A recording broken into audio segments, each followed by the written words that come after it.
लेंगे। बात फाइनल है। और जो ज्यादा बोलेगा उतना ही ज्यादा लेगा। मैं ज्यादा बोल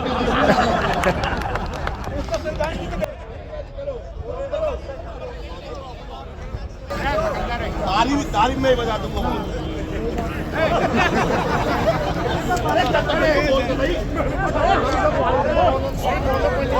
आज संयुक्त किसान मोर्चा की कॉल के आधार पर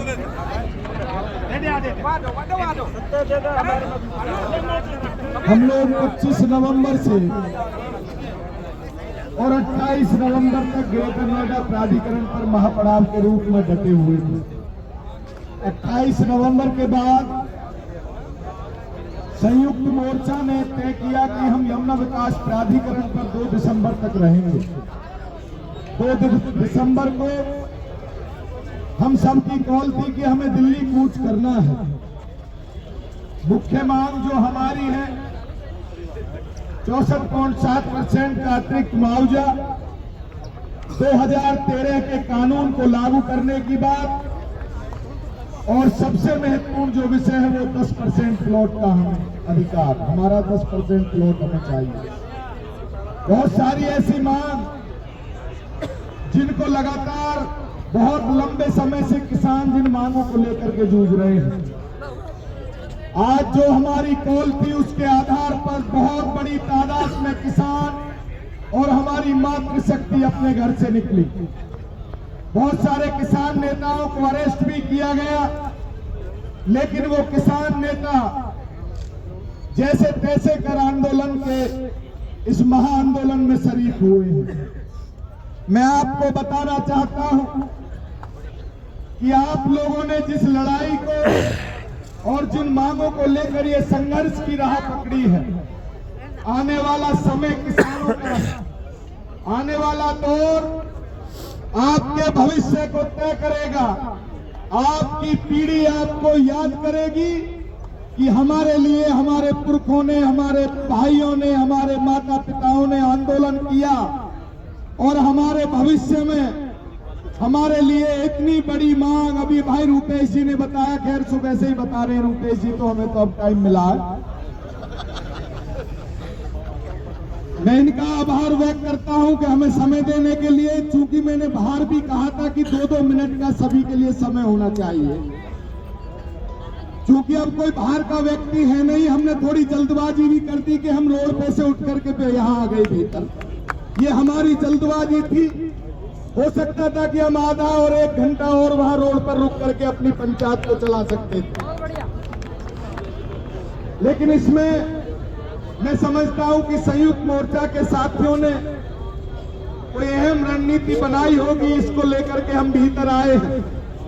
मैं विश्वास दिलाता हूं भारतीय किसान यूनियन कृषक शक्ति का मुखिया होने के नाते आपकी हर रणनीति में, आपके हर आंदोलन के हिस्से में कृषक शक्ति का एक एक सिपाही पूरी मजबूती के साथ खड़ा है।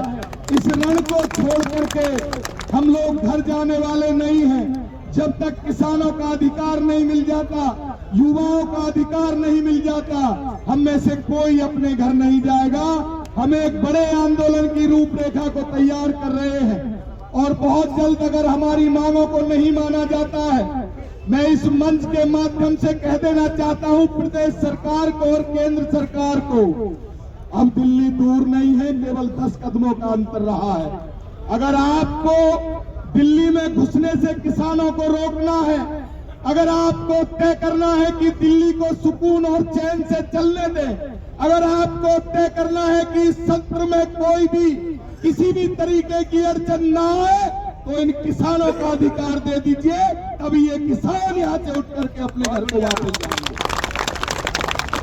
बहुत बड़ी तादाद में आज आप लोगों ने दिखा दिया कि किसान अपने अधिकार के लिए कहां तक जा सकता है।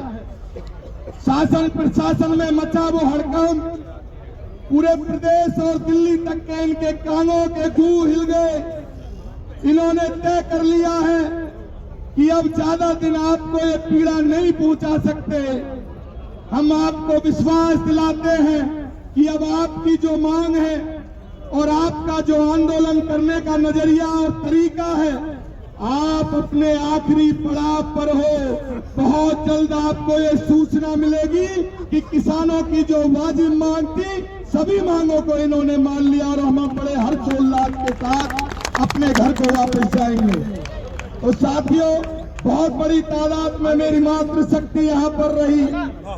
चाहे महापड़ाव की बात करें, यमुना विकास प्राधिकरण, ग्रेटर नोएडा प्राधिकरण, बहुत बड़ा योगदान हमारी मातृशक्ति का रहा। मैं उनके चरणों में नमन करता हूँ। और नौजवान साथी बहुत बड़ी तादाद में इसका हिस्सा रहे हैं। जहाँ नौजवान साथी लड़ जाए, जहाँ नौजवान साथी भिड़ जाए, वहाँ किसी की हिम्मत नहीं है कोई हमारी मांगों को नहीं माने।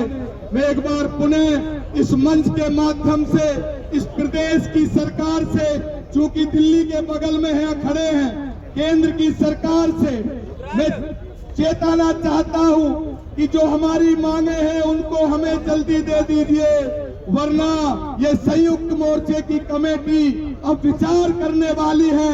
चाहे आज रात को ही क्यों ना हो, चाहे कल का समय तय करें, हमें दिल्ली जाने से कोई रोक नहीं सकता।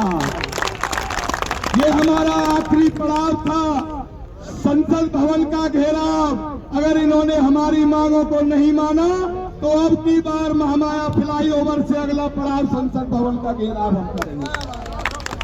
बहुत बहुत धन्यवाद।